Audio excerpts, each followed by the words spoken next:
Welcome to The Explainer. Throughout this series, we are exploring a massive, fascinating question.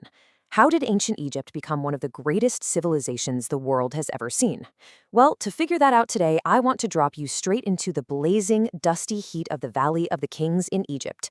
The date is the 4th of November, 1922. We're with an archaeologist named Howard Carter, and he has been searching this baking desert for years, looking for something everyone else said simply wasn't there.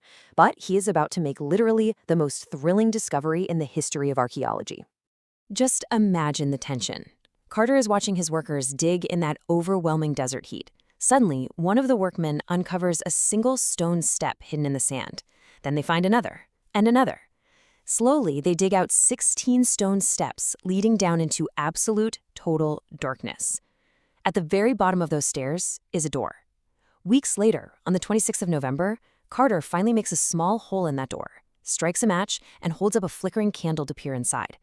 Now, what makes this moment so magical, so completely mind-blowing, is this number: 3,000. That door at the bottom of those 16 steps had remained completely, totally sealed for over 3,000 years. For 30 centuries, no human being had stood where Carter was standing, and no human eyes had seen what was waiting on the other side. As Carter peered through that tiny hole, his financial backer, Lord Carnarvon, just couldn't handle the suspense anymore. He asked Carter, "Can you see anything?" And Carter's famous reply changed history forever.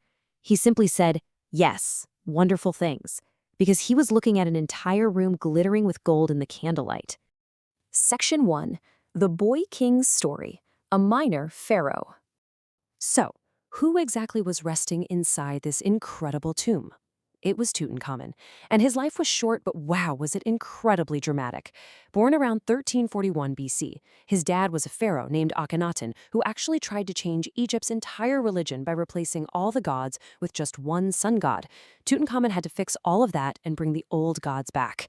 And get this, he became pharaoh around 1332 BC when he was just 9 years old. Seriously, think about that. A child in year 4 or 5 suddenly ruling an entire empire, guiding the restoration of a whole religion with his advisors.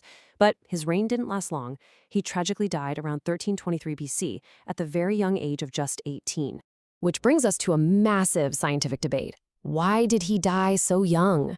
Scientists have studied his mummy for decades, and it's like a real-life forensic mystery.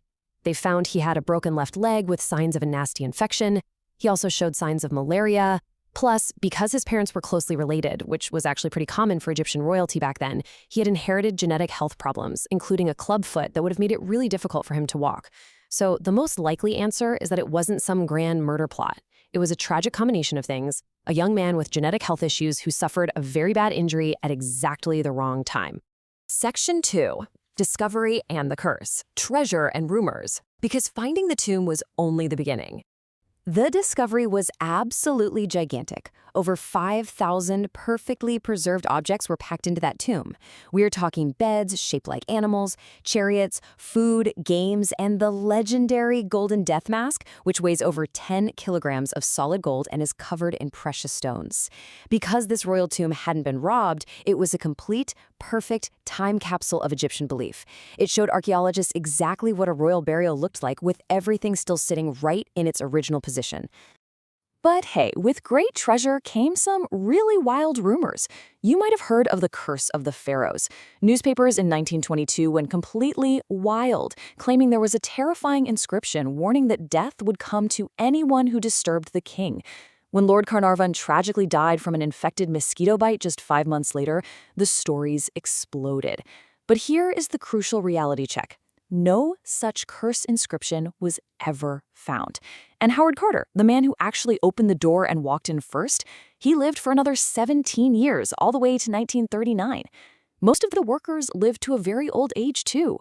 The curse was a brilliant, spooky newspaper story, but it was absolutely just a story.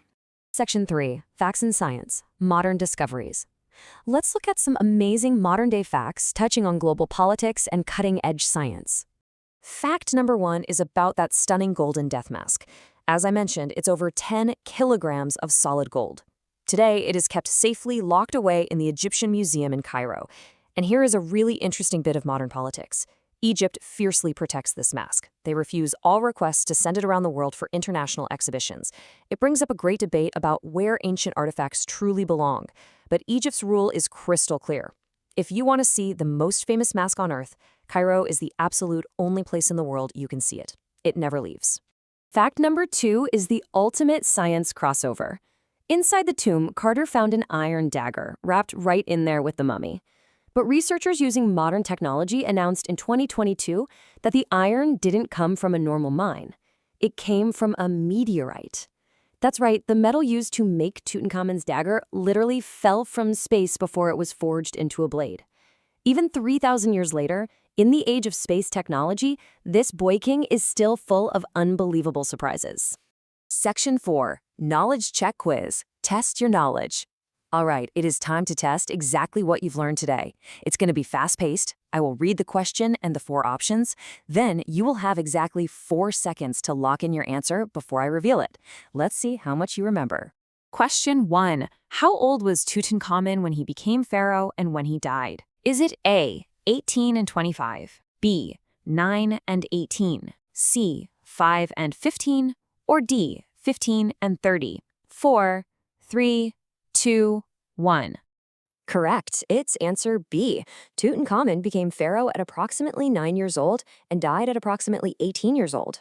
Question 2. What did Howard Carter say when asked if he could see anything through the hole in the door? A, cannot see, B, small room, C, yes, wonderful things, or D, just sand? 4, 3, 2, 1. Correct. It's answer C. Carter's famous reply was, yes, wonderful things, when describing all those glittering golden objects. Question 3. Why was Tutankhamun's tomb so important to archaeologists? A, it had the largest amount of gold. B, it was the first tomb ever found. C, it was an unrobbed time capsule. Or D, it contained written records. 4, 3, 2, 1. Correct. Answer C. It was a complete time capsule because it was the only royal tomb that had not been robbed. Question 4. What was the curse of the pharaohs, and was it real? A, a real inscription. B, it killed 13 people. C, a newspaper story proven false as Carter lived to 1939. Or D, a magical text. 4, 3, 2, 1. Correct. It's answer C. It was largely a newspaper story, proven false since Howard Carter lived until 1939. Question 5. What makes Tutankhamun's iron dagger particularly extraordinary? A, it was the oldest iron. B, it had inscribed names. C, it was made from a meteorite. Or D, it was made of an extinct metal. 4, 3, 2, 1. Correct. Answer C. Scientific analysis showed the iron came from a meteorite that literally fell from space. So, how did you do on the quiz? I really hope you loved learning about the Boy King as much as I loved explaining it. But our journey through ancient Egypt doesn't stop here. Next time on The Explainer, we are tackling hieroglyphics. Imagine a writing system that absolutely nobody on Earth could read for 1,400 years. What would you do if you found the one single remarkable stone that could unlock the whole puzzle? You definitely won't want to miss it. See you then.